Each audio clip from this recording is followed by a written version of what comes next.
What in the goddamn hell is happening here? Adrian Blackwood's roar wasn't just a sound. It was a physical force, a shockwave that tore through the nursery and seemed to rattle the very windows against the raging storm outside.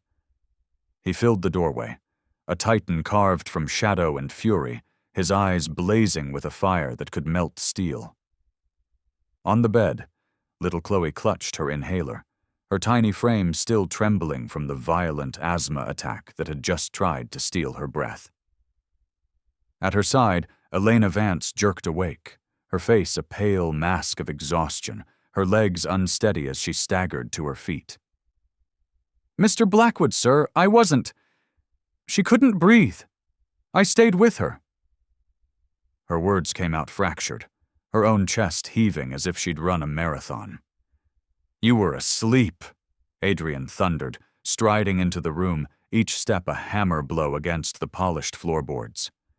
"My daughter could have died while you were dreaming." Elena raised her hands, a desperate, placating gesture. "No, I helped her. She was panicking. I kept her calm, I swear." Adrian seized her wrist, his grip like iron. Elena winced, a sharp cry of pain escaping her lips. "Don't you dare lie to me." With a vicious shove, he flung her backward. She stumbled, crashing against a mahogany cabinet. The wood rattled, and a delicate porcelain vase toppled, shattering into 1,000 pieces across the plush rug. Elena cried out, clutching the worn leather satchel tight against her chest, as if it were her last defense in a world that had suddenly turned on her. "Please," she begged, her voice cracking.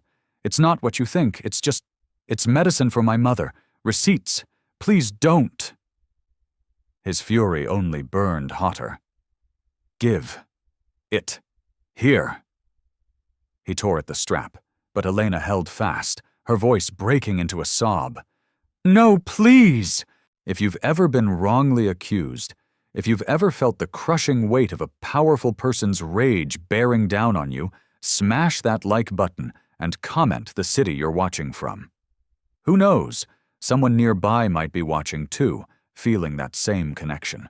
In his rage, Adrian ripped the bag from her arms with a final brutal tug.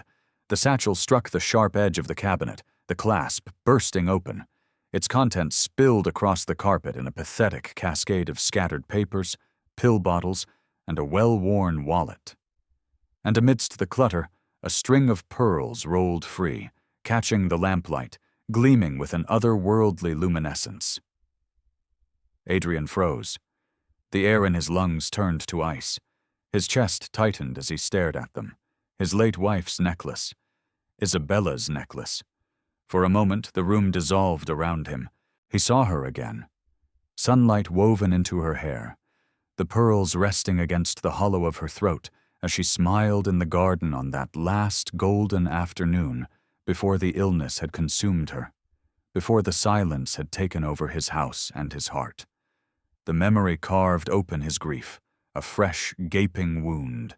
His fists clenched, his fury twisting into something colder, deadlier. Elena's voice was a horrified whisper. "No, I didn't. I swear I never touched them, please." The door creaked, and Mrs. Sterling, the housekeeper, entered. Her sharp, bird-like eyes locked on the pearls, and she gave a knowing, sorrowful sigh that was perfectly rehearsed. "Do you see, sir? Even the keepsake of your late wife isn't safe anymore. I warned you about her."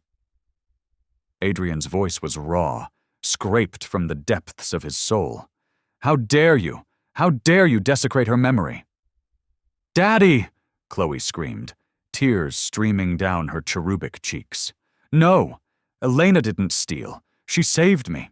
As if on cue, the little girl's chest hitched violently. A wheeze rattled from her lungs, followed by a series of harsh, barking coughs. Another attack was beginning. "Chloe!" Adrian cried, blind panic surging through him, eclipsing the rage. Before he could move, Elena was already in motion. Dropping to her knees beside the child, she ignored the blood trickling from a small cut on her temple where she'd hit the cabinet. Without hesitation, she steadied the inhaler, fitted the spacer, her voice suddenly calm, professional, cutting through the chaos. "Breathe with me, sweetheart. In, hold, out. Good girl, again. You're safe. I'm right here." The room stilled. Even Adrian, his fists still trembling around the pearls, stared in disbelief. Her movements were practiced, precise. Her tone was steady, a lighthouse in the storm, despite the tears staining her own face. Within moments, Chloe's breaths evened out, her small body relaxing into the quilt.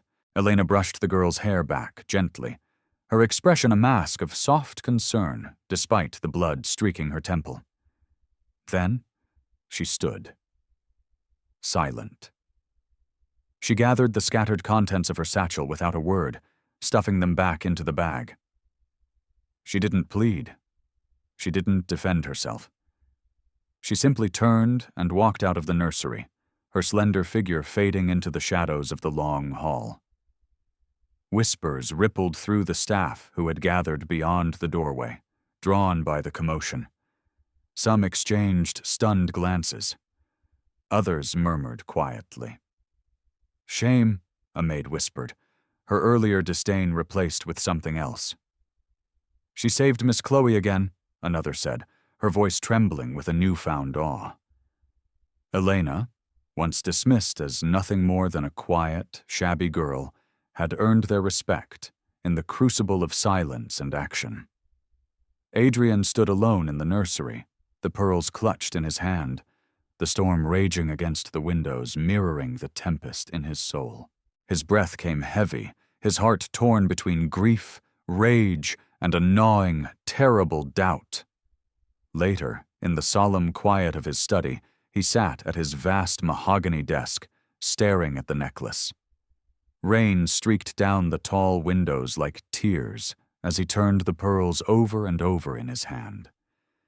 Isabella's words, etched deep into the fabric of his memory, whispered back to him.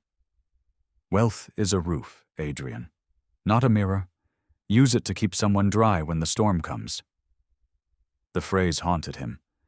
With a decisive click, he opened the security camera feed from Chloe's room on his laptop. He rewound. There was Elena, replayed on the screen, not sleeping, but watching over Chloe. He saw her steadying the child's breaths during the first attack. Her hands were sure, her voice calm even as profound fatigue hollowed her eyes. He saw her cough into her sleeve, a deep, rattling sound. He saw the dark circles beneath her gaze. Yet she never faltered. She never once closed her eyes. Adrian's chest ached. He picked up the phone and gave a series of quiet, sharp orders. By morning, the truth reached him, laid out in a stark, damning report on his desk. Elena's mother, Maria, was gravely ill with chronic lung disease. The medical bills were a mountain, unpaid, with no insurance to soften the fall. And Elena herself, once a promising pre-med student at Wayne State, had been forced to abandon her studies when poverty, swift and merciless, had crushed her dreams. The door to his study opened.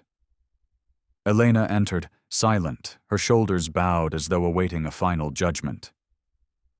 Adrian turned away from the window. He looked at her, then at the pearls in his hand. His voice, when it came, was low but clear. "Sit down." He paused, looking back out at the storm that had not yet broken. "I owe you an apology." The staff gathered nearby, pretending to dust in the hall, gasped audibly. Mrs. Sterling, carrying a tray of tea, startled so violently that the entire tray slipped from her grasp, porcelain shattering at her feet with a deafening crash. Her face went pale as Victor continued, his voice stronger now, filled with a resolve that echoed through the entire house. "Your mother will be moved here, to the guest house. I will cover all of her hospital bills. And you?" He paused, his gaze meeting hers. "You will return to your studies. Part-time, online. You will care for my daughter properly, and you will finish what you started. I'll see to it myself." Elena's lips parted, her eyes wide with a disbelief so profound it bordered on pain. But her dignity, the only thing she had left, kept her silent. Behind her, whispers spread like wildfire through the household. Once they had scorned her for her worn shoes and tired eyes. Now they looked at her with a dawning respect. Adrian clenched the pearls one last time, the cool orbs digging into his palm, a final penance. Then he set them on the desk with a heavy finality. He had nearly damned an innocent soul, dragged her through the mud of his own grief and rage. But his wife's words, and his own flicker of mercy, had pulled him back from the brink. And for the first time in years, as the storm finally softened beyond the windows, Adrian felt the house shift. Not with rage, but with something heavier, more enduring. Justice. The morning broke gray over Lake Monroe, the storm clouds still brooding low, as though the night had left its shadow on the water. Within the Blackwood estate, silence pressed heavy, broken only by the clink of china in the distant kitchen and the occasional shuffle of cautious footsteps. Everyone had heard what happened. Everyone had seen Adrian's temper ignite, had seen Elena walk away, bloodied but silent, and had seen her return to the study when summoned. And now, the house waited, whispering, measuring the air for a shift in power. Adrian stood at the window of his study, the pearls still resting on his desk where he had placed them hours before. They gleamed against the dark mahogany like an accusation and a reminder all at once. His reflection in the glass looked older, the lines around his eyes deeper, and behind his own gaze, he thought he caught the shadow of Isabella, his late wife. She had always hated when he let his anger rule him. She had always been softer, wiser, patient where he was a razor's edge. He had nearly condemned an innocent woman in the blinding fury of his grief. Behind him, Elena sat rigid in the leather chair, hands folded tightly in her lap. She was pale, her dark hair falling loose from its simple tie, the faint cut on her temple hidden beneath a makeshift bandage. She said nothing, her lips pressed thin, her eyes lowered, not out of guilt, but out of a heavy pride that refused to let her beg. Adrian glanced at her once, then looked back at the window. "You should have told me about your mother," he said finally, his tone low, devoid of its earlier rage. Elena's head lifted slightly. "It wasn't your burden to carry, sir." Adrian turned, studying her. "You thought hiding the truth would protect your dignity. Instead, it nearly destroyed it." She flinched, but did not answer. He exhaled sharply through his nose, the pearls catching his eye again. "The cameras tell me more than your words ever could. You saved Chloe twice, even while you could hardly stand, even while your own lungs fought for breath." At this, Elena's gaze dropped, and a small, dry cough slipped from her chest before she could suppress it. The sound was thin, but real, and Adrian realized with a jolt just how fragile she was beneath the composure she fought so hard to maintain. The door opened softly, and Mrs. Sterling entered, a fresh tray of tea balanced in her hands. She moved with her usual measured grace, but there was a tension in her shoulders, a stiffness in her spine. She had expected Elena to be gone by dawn, her scheme complete. Instead, she found the girl in the study, seated before Adrian himself. Her hand trembled slightly, and the tray rattled as she set it down on a side table. Adrian's eyes flicked to her. He thought of the security footage, the late-night movement in the storage corridor, the tampered lockbox, the pearls placed where they did not belong. His jaw tightened, but he said nothing. Yet. "Leave us," he ordered. Mrs. Sterling hesitated. "Sir, I only thought to remind you. I said, leave us." His tone brooked no argument. She stiffened, bowed her head stiffly, and left, her lips pressed into a tight, disapproving line. Adrian turned back to Elena. He leaned against the desk, folding his arms, studying her as if weighing not just her fate, but the fate of the entire household. I have made a decision. Her fingers knitted in her lap, but she did not speak. Your mother will move into the guest house. Today. I've already contacted the hospital to arrange the transfer of her care here. Her medical bills will be paid. And you? He paused, his voice softening almost imperceptibly. You will return to your studies. Medicine. You will finish what you started, part-time, while you remain here to care for Chloe. For the first time, Elena's composure cracked. Her lips parted in disbelief. I don't understand. Why would you, after everything? Adrian's gaze dropped to the pearls on the desk. His hand hovered over them, but did not touch them. Because Isabella would never forgive me if I turned my back on someone who saved our daughter. She believed mercy was not weakness, but the ultimate strength. I forgot that last night. His throat tightened. The admission was bitter on his tongue. I nearly became the man she always feared I could be. Elena's eyes softened, though fresh tears brimmed. She bowed her head. I don't know how to thank you. You don't, Adrian said curtly, regaining his edge. You prove me right. You protect Chloe, and you earn the degree that was stolen from you by circumstance. That will be thanks enough. Voices drifted faintly from the hall. Staff whispering, uncertain. Word of his decree spread with the speed of a lit fuse, every ear hungry for the verdict. Within moments, the whispers swelled. The billionaire was keeping her, elevating her, sheltering her mother. The same girl they had dismissed with suspicion was now the one he entrusted with his most precious treasure.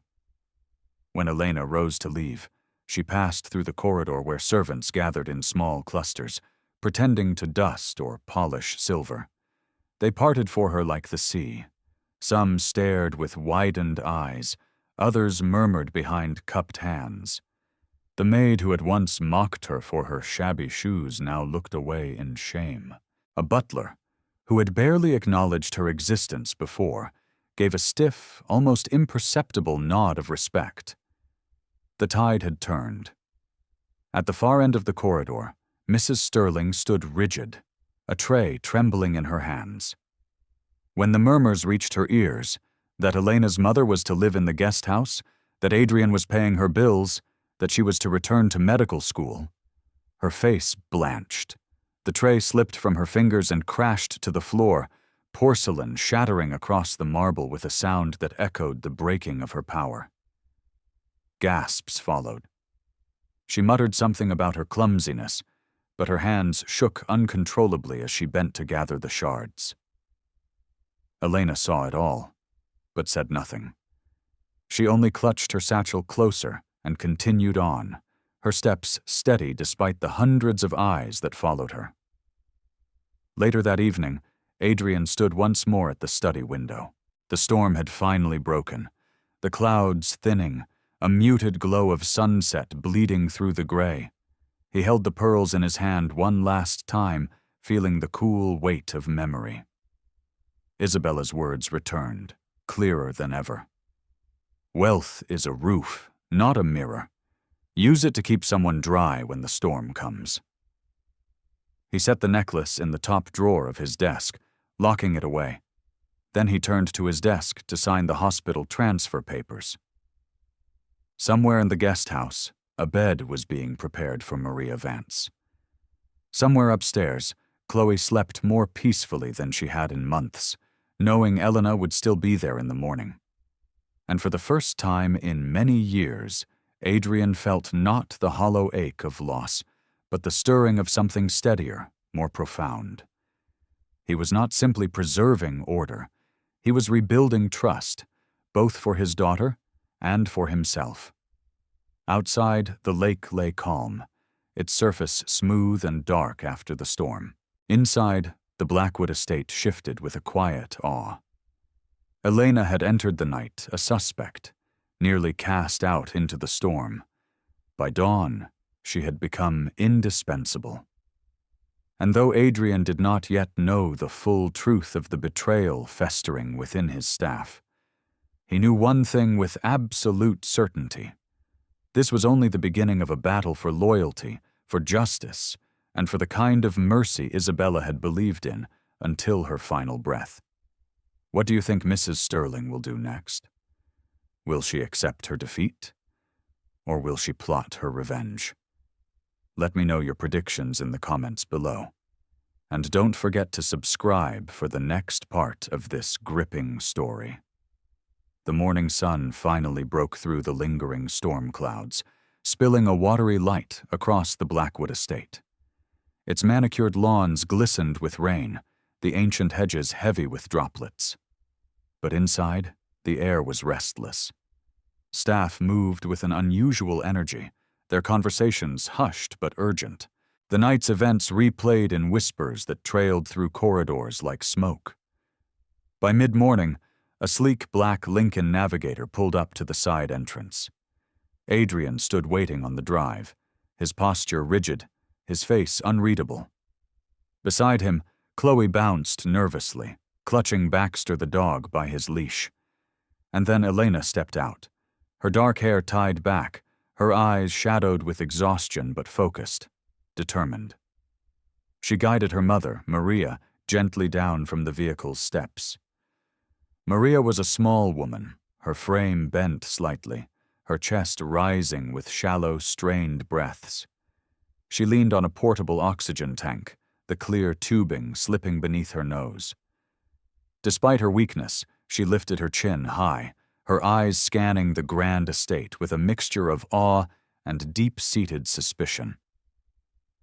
"You didn't have to do this," she whispered, her voice raspy, meant for Elena alone. Elena squeezed her mother's arm. "It's only temporary, Mama. Let's just get you settled." Adrian approached, his tone measured, formal. "Mrs. Vance, welcome. The guest house is prepared. Nurses will visit twice daily. You'll have whatever you need."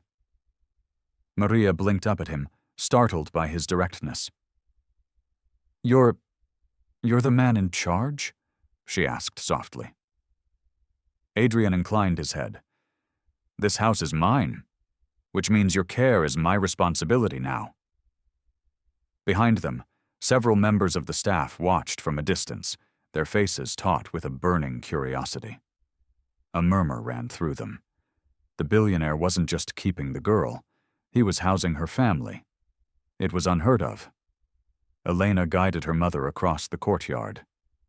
Chloe trotted at her side, chattering gently, explaining how the guest house overlooked the lake and how Baxter loved to nap by the porch steps. Maria smiled faintly at the child's kindness, though her body shook with fatigue. Inside the guest house, sunlight streamed through tall windows. It was warm, freshly furnished, with a vase of lilies placed on a small table. Maria lowered herself into a plush armchair, her breath shallow but steady. For the first time in months, she looked comfortable. Adrian lingered by the doorway, his arms crossed. "You'll find fresh linens, stocked cabinets, and a list of emergency numbers on the counter. If there's anything missing, inform the staff." His voice was cool, businesslike, but beneath it ran a current of unease, of a man navigating uncharted territory. Elena turned to him, her eyes soft with a gratitude she couldn't voice. "I don't know how to thank you, Mr. Blackwood." "You don't need to thank me," he said curtly. "You only need to do your work and keep studying. My daughter's safety depends on it." Elena nodded, biting back a wave of emotion. As they spoke, the rustle of skirts came from the doorway. Mrs. Sterling had appeared, her lips pursed into a tight, disapproving line. She carried a clipboard, but she did not look at Elena or Maria, only at Adrian. "Sir, I thought all new arrivals required staff clearance before being housed on the property," she said pointedly. Her tone was smooth as silk, but the barb was sharp. Adrian's gaze snapped to her, cold as ice. This is my house. I don't require clearance to shelter a sick woman." Mrs. Sterling flinched under his glare, but forced a brittle smile. "Of course, sir, as you wish." She turned, but not before her eyes flicked to Elena with an expression of cold triumph disguised as pity. Elena felt it like a physical blow. She tightened her grip on her mother's shoulder. Later that day, the kitchen was alive with chatter. A young maid whispered, "Imagine him paying her school tuition, medicine no less." A gardener, taking his lunch break, added, "Last night he nearly cast her out. Now he's treating her like family." But others nodded in approval. "She saved the child," one of the cooks said firmly. "You saw the way she handled that inhaler. Professional. Like a doctor already." The tide of opinion had shifted dramatically. Where once they had mocked her, now they spoke with a grudging respect, even admiration. Only Mrs. Sterling remained stiff, her smile thin, her presence colder than ever. By evening, Adrian retreated again to his study. He could not silence the image of the pearls spilling from Elena's satchel. His own hand had revealed them. His own temper had cast the damning evidence. But the timing? It was too wrong, too convenient. And the footage he had seen? Mrs. Sterling, near the storage corridor. He rewound the security tapes once more. The grainy footage showed her entering the study wing late the previous night, long after the house should have been quiet. She carried a small, soft parcel tucked to her chest. She lingered near the cabinet where the pearls were kept. Moments later she left, her posture quick, furtive. Adrian leaned back, a cold, calculated anger stirring in his veins. He had trusted her for 2 decades. She had been his wife's confidant, the steadfast overseer of his house. But Isabella's voice echoed in his memory. "Trust is not blind, Adrian. Even the closest can betray." His phone buzzed. It was his head of security. "Sir, I traced the key logs. The safe was accessed with a master override, one only Mrs. Sterling carries." Adrian's jaw tightened into a line of granite. "Keep this between us, for now," he ordered. "Yes, sir." He ended the call and stared at the pearls lying on his desk. They gleamed innocently, but he saw now what they truly were. Bait. Bait planted to fracture trust, to cast out an innocent.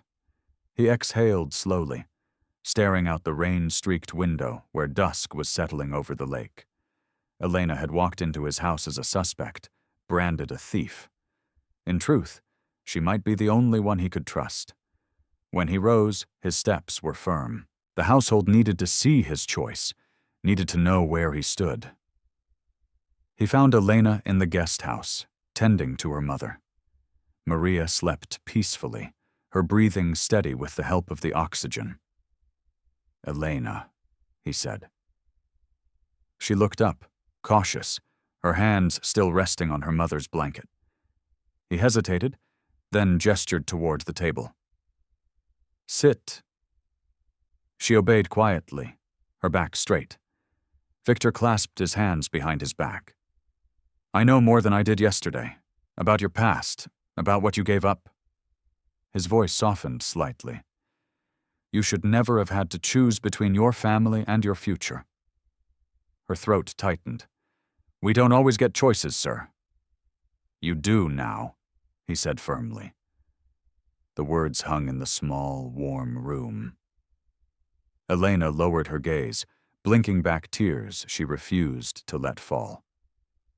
From the doorway, a faint clatter echoed. Mrs. Sterling, balancing another tray, had overheard, her face drained of all color.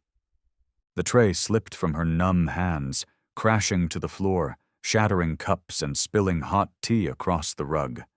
She bent to gather the pieces, her fingers trembling. Adrian turned his gaze on her, sharp and cold. He did not speak, but in his silence, the message was crystal clear. When she finally fled the room, the staff waiting outside exchanged wide-eyed glances. The whispers spread again, louder this time. The housekeeper's hold was slipping, and Elena's place was no longer in doubt. Adrian remained, standing tall, watching Elena tend to her mother with steady, capable hands. For the first time in years, he felt Isabella's voice not as an accusation, but as a quiet, profound approval. 2 weeks after Maria Vance had moved into the guest house, the Blackwood estate buzzed with preparations for an evening unlike any in recent memory. Adrian Blackwood, at the insistence of old business associates and nervous board members, had agreed to host a private dinner. It was to be a display of stability, a chance to reassure investors and fellow magnates that the storm of grief and scandal within his walls had not weakened his grip on his empire.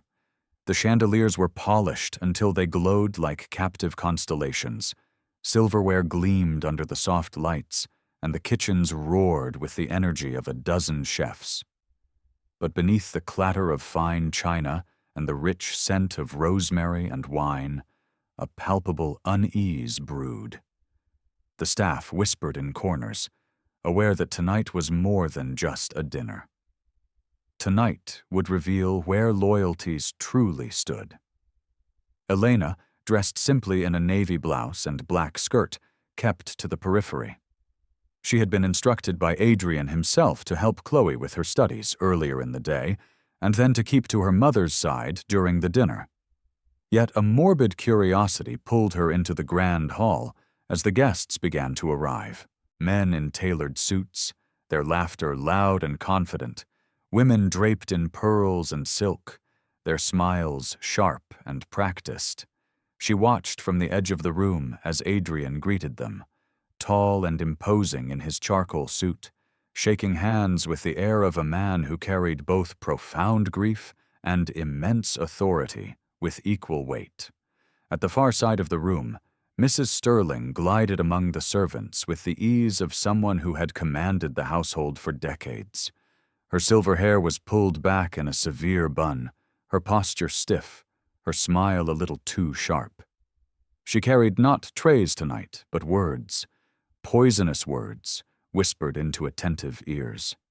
The new girl, yes, the one he insists on keeping. A thief, if you ask me, but he doesn't listen. Imagine a girl from nothing suddenly living here. Her mother, too. Tell me that doesn't smell of scandal. Her words traveled like smoke, curling around the corners of polite conversation. A guest raised a skeptical eyebrow. Another murmured, "Troublesome."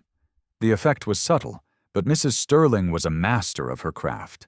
Seeds of doubt needed only careful, patient planting.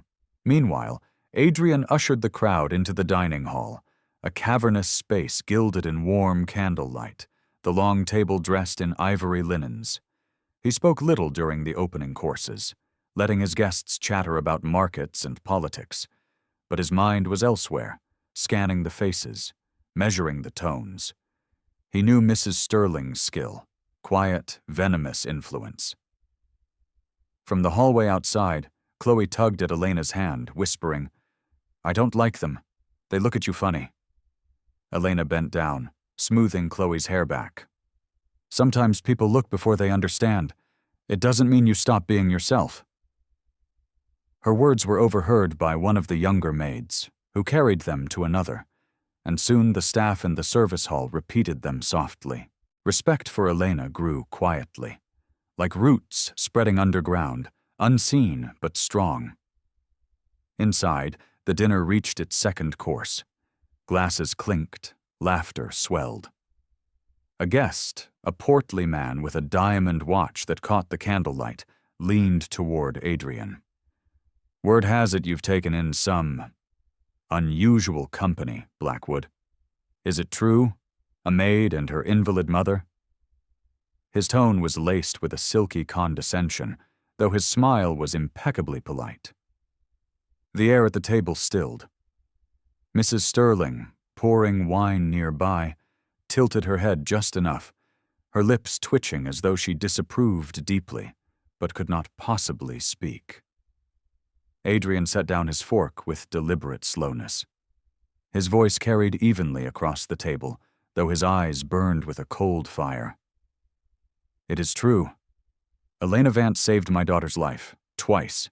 That makes her more valuable to this house than all the contracts you've signed this year." The portly man chuckled awkwardly, shifting in his seat. "Well, of course, if you put it that way."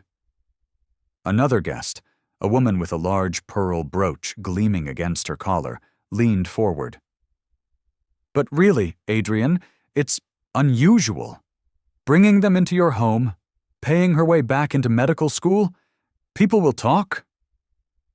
Adrian's gaze swept the table, meeting every eye. "Let them. My wife used to say, 'Wealth is only useful if it shelters someone in need.' I intend to honor her." For a moment, a heavy, surprised silence hung over the table. Guests exchanged uncertain glances. Some nodded slowly, impressed despite themselves. Others pursed their lips, but no one dared to argue further. At the far corner, Mrs. Sterling's fingers tightened around the neck of the wine bottle she held. Her smile faltered for the first time.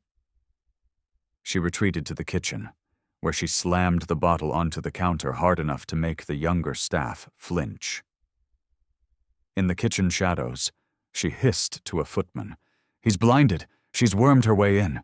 If he trusts her with his daughter, what's to stop her from the fortune next?" Her words dripped with a bitter, corrosive jealousy. The footman hesitated, clearly uncomfortable, but nodded quickly just to escape her wrath. Back in the hall, dessert was served. Adrian rose at last, his glass lifted. "To Isabella," he said, his voice rough but clear. "Her wisdom remains the compass of this house." His eyes drifted to the pearls in the display case at the far end of the hall, the same ones once planted against Elena. He held the gaze of his guests until they, too, raised their glasses in a reluctant toast. After the toast, Elena quietly slipped away to the guest house. Maria sat on the porch, wrapped in a shawl, watching the lake shimmer under the moonlight. "It's strange," Maria murmured, "to be cared for by the very rich. I don't know if it's kindness or duty." Elena knelt beside her, adjusting the oxygen tube gently. "Does it matter, Mama? For the first time in years, you're safe." "Why?" From the study window of the main house, Adrian watched them in the distance, his hands clasped behind his back. He saw not a maid and her mother, but something steady and true. Two lives now inextricably tied to his own daughter's future. He knew the dinner had planted whispers outside these walls, but he also knew the truth. Strength was not in preserving reputation, but in defending what truly mattered. As midnight drew near, the last of the guests departed, their expensive cars winding down the long drive like a procession of fireflies.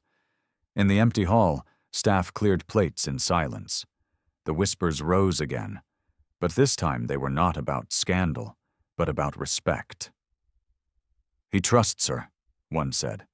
"She's not just staff anymore." In the corner, Mrs. Sterling stood rigid, her face pale, her eyes dark with a simmering fury. She had failed to humiliate Elena in front of Adrian's peers. Worse, his declaration had elevated the girl higher than ever before. She retreated to her quarters, her mind whirring with darker, more desperate plans. If whispers could not bring Elena Vance down, then something else would have to. Adrian closed the heavy doors of the dining hall, the pearls gleaming faintly in their case. Isabella's voice lingered still. "Wealth is a roof, not a mirror." He whispered the words into the quiet.